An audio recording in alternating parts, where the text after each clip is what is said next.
Howdy folks, my name is Chef Cicely and thanks for joining me here at the Divine Cafe at the Springs Preserve. As that weather starts to cool down outside, it's nice to get into some dishes that are a little bit roasty and toasty.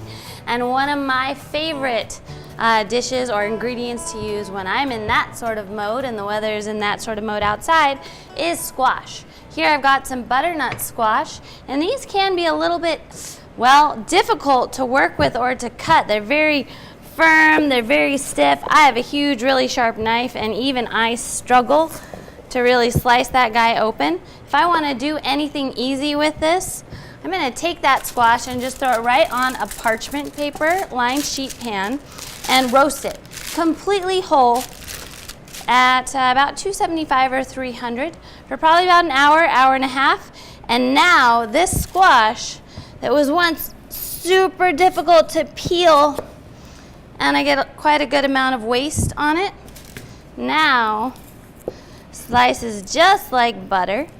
You'll notice I didn't cut off any of the ends before I roasted it. I simply left it whole because then the inside steams. And you'll see how easy this is to just peel that skin right off. And then I've got two great parts that I can use. This first part, I'm gonna slice up and saute. This guy now, I can slice him into a perfect medium dice little square. And that is just super elegant.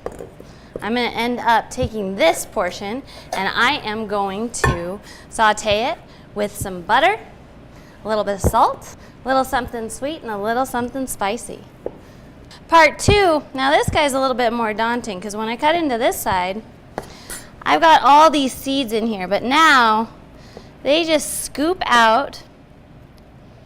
Super easy. If I want to make another dish with this, I absolutely can. I just throw it right back in the oven, right back on that roasting pan, bake the little flesh off those seeds, and then they are good to go. You can season those with a little bit of salt, a little bit of butter as well. I'm going to make my second favorite dish. These go great in a compost pile or a vegetable stock. These guys are going to end up going right into a blender with a little bit of milk, a little bit of salt, and you can use an alternative milk, or you could just use regular, normal, heavy milk, and a little bit of spice. Puree that, reheat it, and I'll have the most wonderful bisque in no time.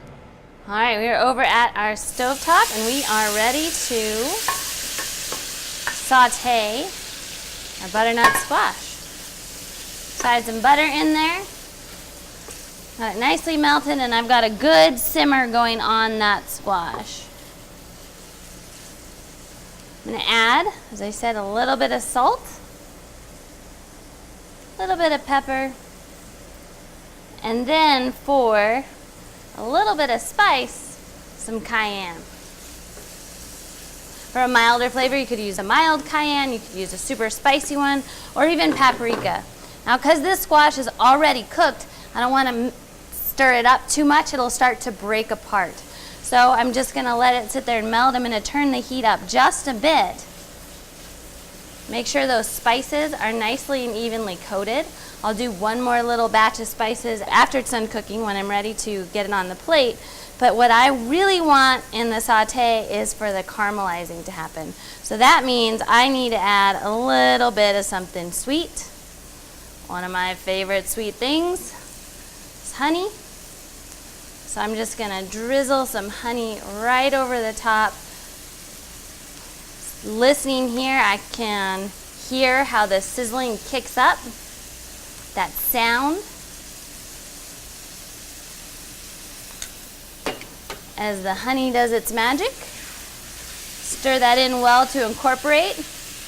There we go. Here's a perfect little example of the color I'm going for. If I can snag him right there. nice browning going on. That is perfect. And now here we have butternut squash, prepared using as much of it as we possibly could, creating two beautiful dishes. We have nice spicy and sweet butternut squash sauté, and also a beautiful soup. So when the weather gets brisk outside, get to cooking something warm inside, or come on down and visit us here at the Divine Cafe at the Springs Preserve.